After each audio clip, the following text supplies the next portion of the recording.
Swayam Prabha. Digital India. Educated India.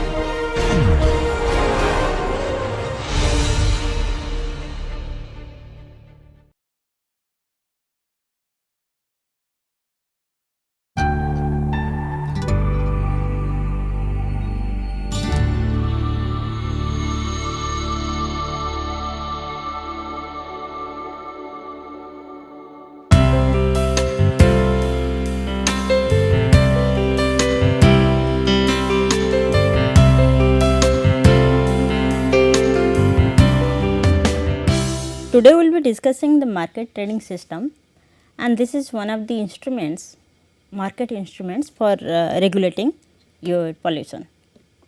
So, broadly we have learned our contents, and that we need to discuss what is the emission trading and what is the emission tradable emission permit.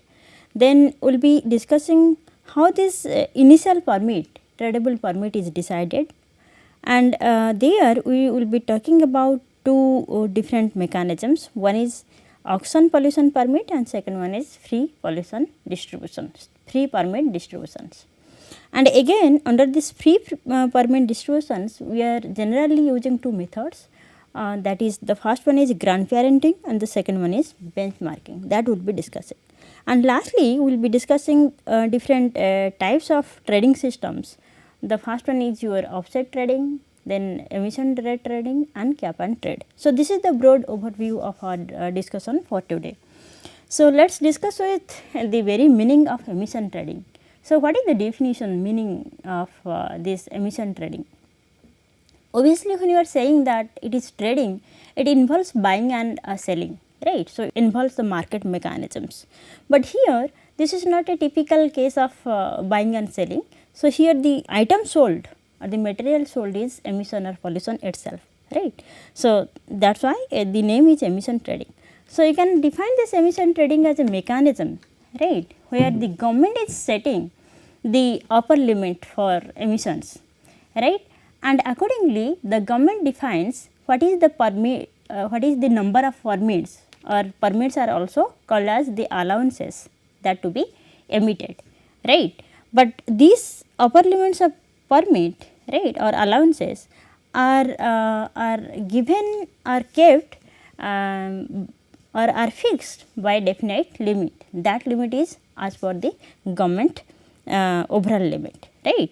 So, after understanding this emission trading, let us understand what is the permit itself, tradable permit, because government fixes or settles what is the number of permits, right. So, here we can say this pollution permit is a kind of instrument, right, and what instrument? This instrument is giving the legal right to the concerned polluting agencies, right, to pollute a certain amount of pollutions or emissions. Okay. And what is tradable permit here? Here the permit can be traded. If you are having surplus permit, then you can sell it. If you are if your pollution is exceeding, that means you are lacking the permits, then you can buy from the competitors or buy from the market itself. Okay. So, in tradable permit, we are allowing the polluter to buy and sell the right or appropriate amount of pollutions, and thereby the pollution control authority it can hold the number of emission permits, and accordingly the apportionment of permits will be done. So, suppose if a firm has to emit pollution, then obviously the firm has to buy the permits, right, so that it can pollute or so that it can continue production and pollution. And here the price of the permits it can be represented in terms of a tax on the emissions itself. And again, if you see the very nature of this tradable permit, then you will be finding it is a mixture of quota systems and tax system, Piggovian tax system. So, why it is we are saying the quota system? Because here the regulating agency, it is fixing the upper limit of the pollution. So, in that way the permit how much unit of emission is granted, that is fixed. So, it is a kind of quota, and then if if the polluting agency is crossing this limit by one more unit or two more unit or likewise, then a tax is imposed. So, that is why this tradable permit is treated as a hybrid of this quota systems and the Vigovian tax systems, right. And if a particular firm has to pollute more than the initial permit it has been assigned with, it has been granted, then obviously the firm has to purchase more permits from the market itself, and then only he can continue, the firm can continue pollution and production. Okay. So, this is how in a nutshell the very meaning and the process of tradable permit is concerned. So, now the question is how this initial permit is decided, right. Obviously, you are saying that so far the allocation of permit is concerned, the government or regulating authorities settles down, discusses and settles down that what is the maximum number of permits that can be granted. But what is the initial permit decided, because there is no we do not think that in a market, competitive market, only one industry or two industries are polluting and producing, there may be many. So, in this case how the government or regulating authority is going to apportion this limit of permit among or between the existing polluting units. Okay. So, for that reason two basic mechanisms are followed. The first one is known as auctioned pollution permits, right, and the second one is known as the freely distributed transferable permits.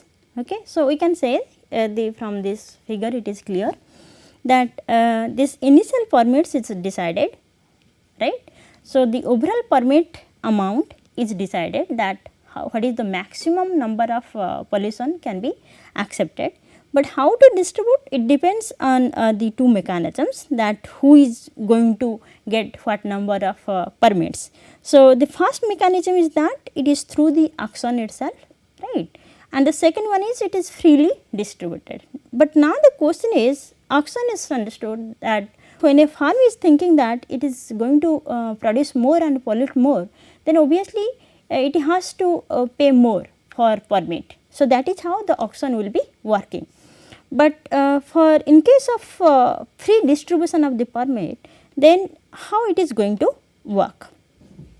So, now let us discuss with the first case, that we are talking about the auctioned the pollution permits distributed under auction systems. So, here the government auctions off the number of permits that is already granted by the regulating agency itself.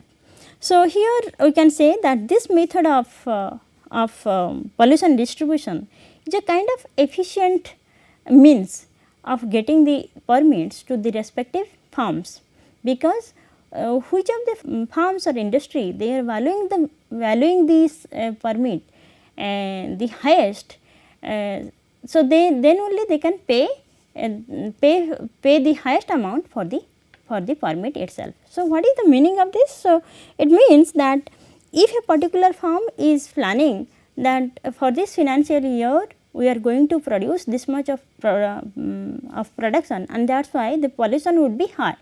So, accordingly the firm will be paying the highest price for the permit itself, right. But and in this mechanism the beauty of the system is that, or the beauty of this method, auction permits method, is that the government can also get revenue out of this auction systems, right.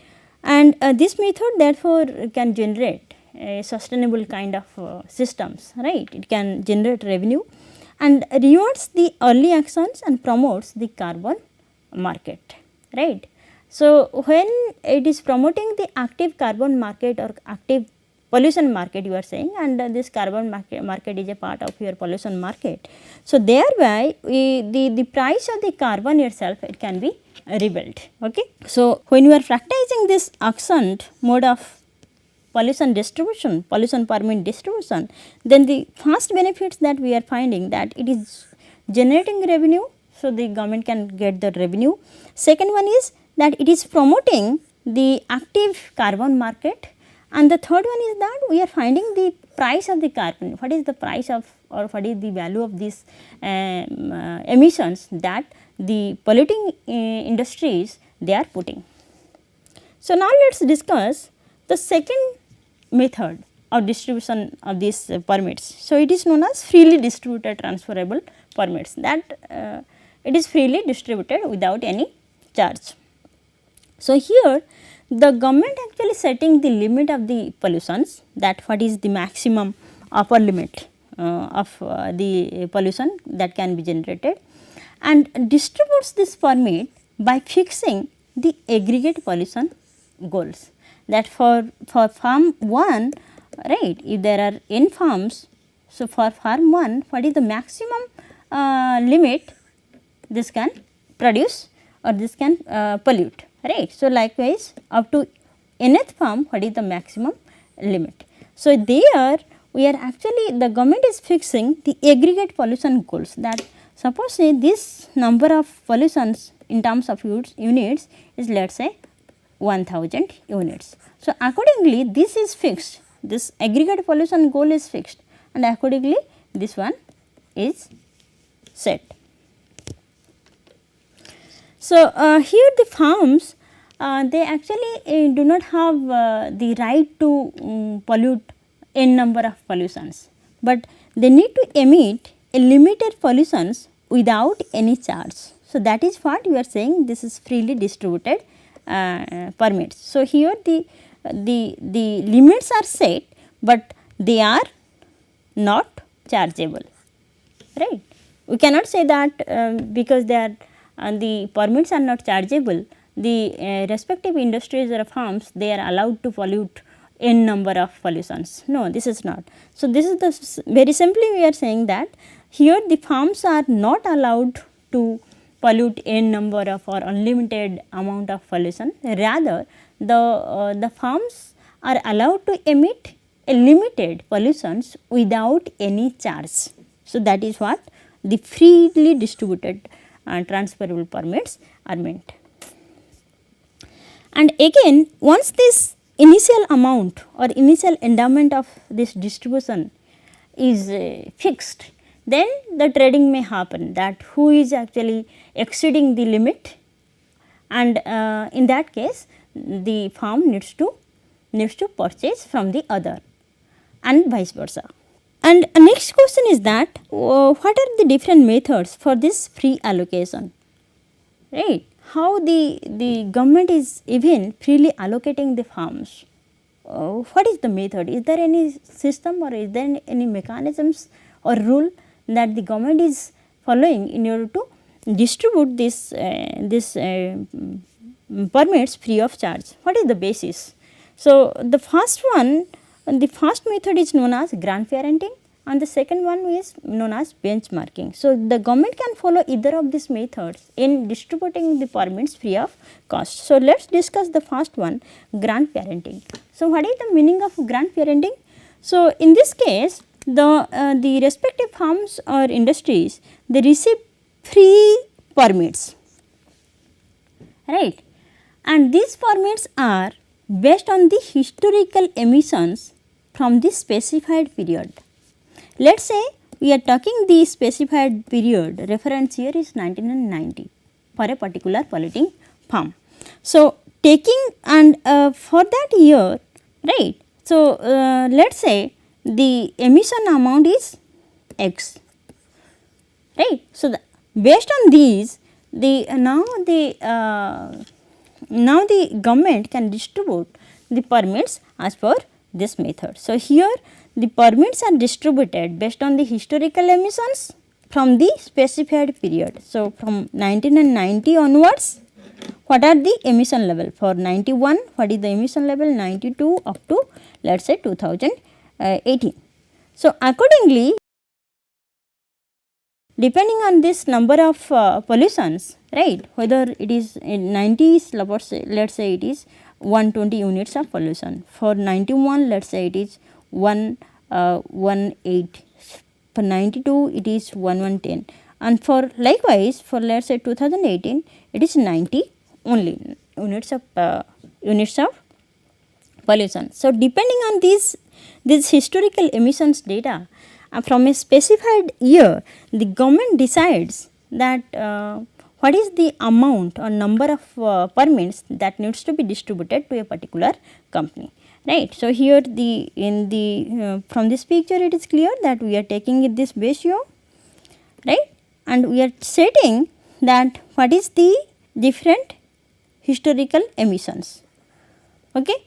So, accordingly we are specifying from the base year what we are setting the limit, right, and then we are finding that then we are actually distributing these permits to this particular farms. So, now let us discuss the second method, that is the benchmarking.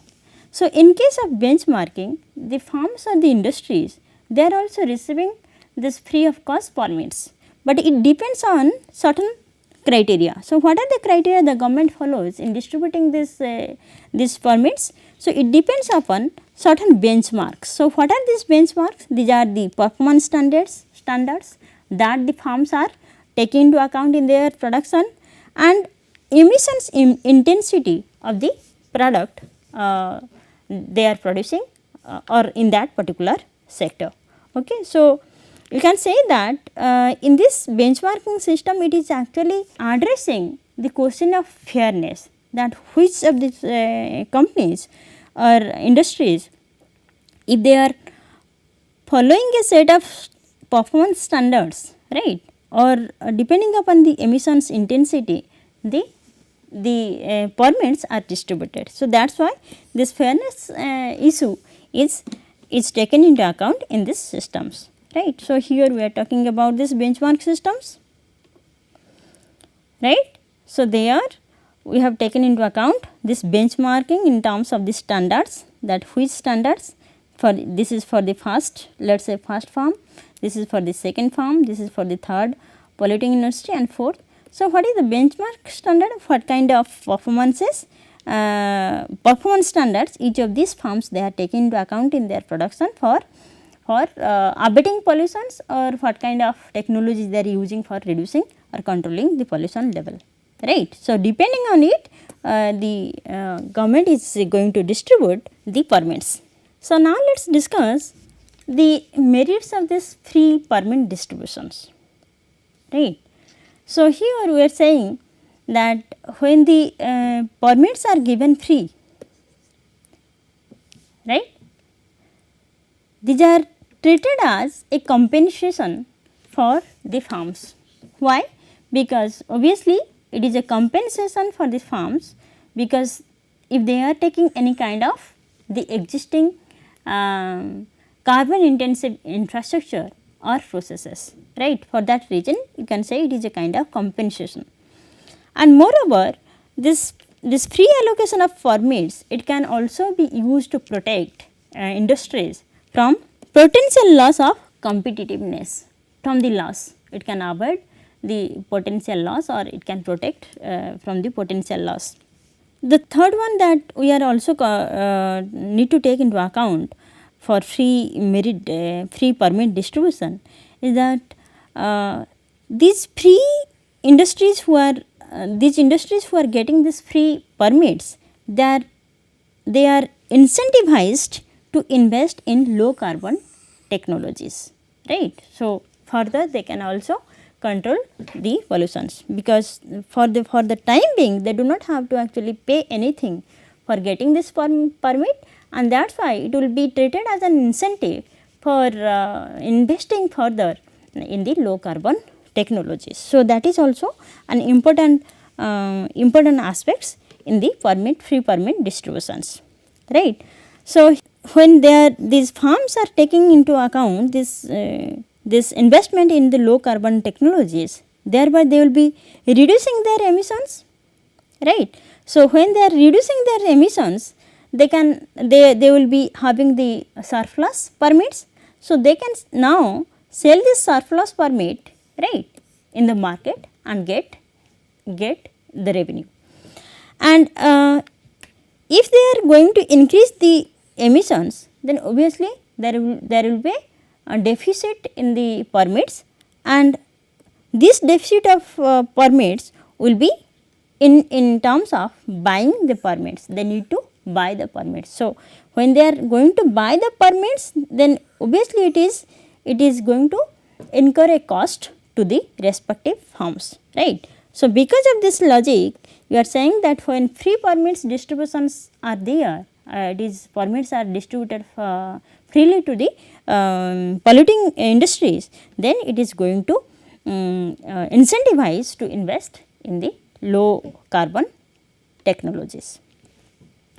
So, now let us understand what are the different types of trading systems that we are finding in the literature or practice. So, we will be discussing three important types of trading systems. The first one is known as the offset trading, then we are having this emission rate trading, and the third one is cap and trade. So, let us discuss the very meaning of all these types of trading system one by one. So, what is the offset trading? So, the meaning of this offset trading is to balance, right, to balance the trading itself. And the basic objective when it was actually formulated, the basic objective was that how to achieve this pollution reductions and simultaneously we can continue with the economic growth and expansion of output and production of the goods and services. Okay. And when you are targeting for its the very mechanisms, right. So, the very mechanisms targets that the new firms who are entering into the productions and also they will be polluting, these new firms they must pay the existing firms, right, to reduce the emissions level below the standard, right. So, this activity will offset or balance the added emissions they are going to create, and in that way you can say the net of pollutions will be balanced, right. And if you see the examples, then we can find that for the first time we experienced this situation in the Southern California case, and there we observed that although almost all the companies and polluting industries they followed the regulating authorities standards and limit, but still the pollution was not controlled. So, from the very experience at that point of time during 1970s, we found that what is the reason behind it.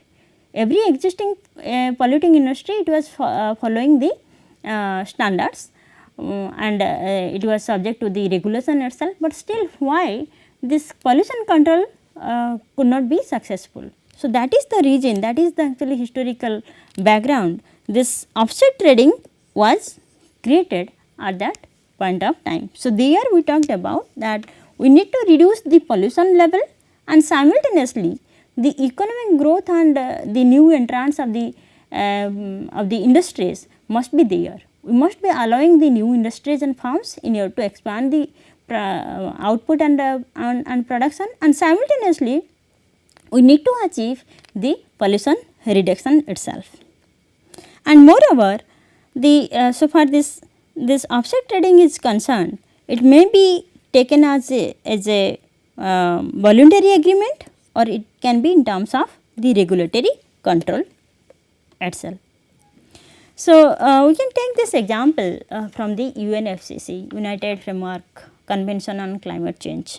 So, there we are finding an instrument which is known as the Clean Development Mechanism, CDMs, under this Kyoto Protocol under the UNFCCC. So, this CDMs in the Kyoto Protocol, they are also the example of the offset trading. So, another mechanism is emission rate trading. So, what is emission rate trading? So, it is expressed in terms of the rate that a pollutant constitutes in total output that is produced. Okay. So, we are concerned here the rate of the pollutant. So, we can take this example, suppose say in the greenhouse gas emission, right, we need to define what is the rate. So, in greenhouse gas emission rate, it is defined as the tons of carbon dioxide per 1000 megawatt hours of power productions, right. So, that means what is the amount of CO2 production for every 1000 megawatt hours of power production, and that determines the rate of greenhouse emissions. So, if for every pollutant, if this rate is found, then we can actually set this rate, and this is the base rate that is set as per this, and then only the trading is possible between the sources or among the sources. So, now the emitters who can emit below this base rate, let us say this rate is fixed now, this is a standard rate for this greenhouse gas emissions. We are saying this is what is the 1 ton, let us say 1 ton of CO2 is produced for every 1000 megawatt hours of power production. Okay. So, that means now the base rate is decided, right, and if a particular industry, let us say firm 1 who is producing this power, if it can emit below this rate, that is let us say it is less than let us say 0.08 tons of CO2 is now produced for every 1000 megawatt hours of power productions, right. So, that means this is the base rate, it is the standard rate, and a company is producing much below, that is less than 1 ton of CO2, that is 0.08 ton of CO2 for every 1000 megawatt hours of productions, then what will happen? The firm is having its surplus, right. It can sell this credit, or this surplus is expressed in terms credits.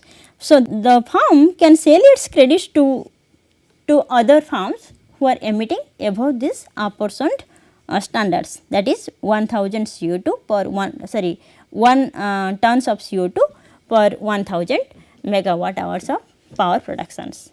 Okay. So, the last mechanisms, that is known as the cap and trade. So, what is cap and trade? So, that means we are putting a upper limit, right. So, here the regulator is setting a upper limit for what is the overall emissions, and then it can allow trade among the polluters, so that we can determine who is emitting what amount of pollutions. And if you see the very structure, then you will be finding that this system, particularly cap and trade, is a kind of more decentralized system. Why it is more decentralized? Here the cap, the overall limit of production, it is decided by the regulating authority or regulator itself. Then each of the states, they are responsible for setting their own national emission cap. That is why it is known as a more decentralized kind of systems. And moreover, this trading is involving a price or a value on a permit to pollute. So, you can say that this trading acts as an incentive to reduce the pollution, right, because the firms now realize the if they are going to pollute, then this pollution, creating pollution is an expensive activity, right, because they need to pay for it. Okay. And for polluting farms, if they are producing less pollution, it means they are requiring fewer permits, right.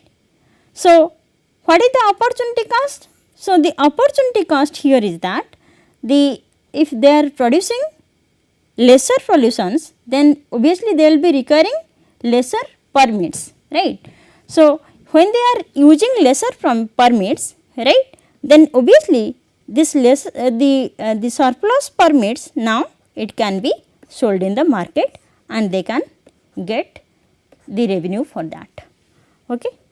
And for this portions you can follow this field and field chapter 13 of this book, and moreover you can follow this article allocation, how emission permits are distributed. It is a policy brief, so you can also follow that.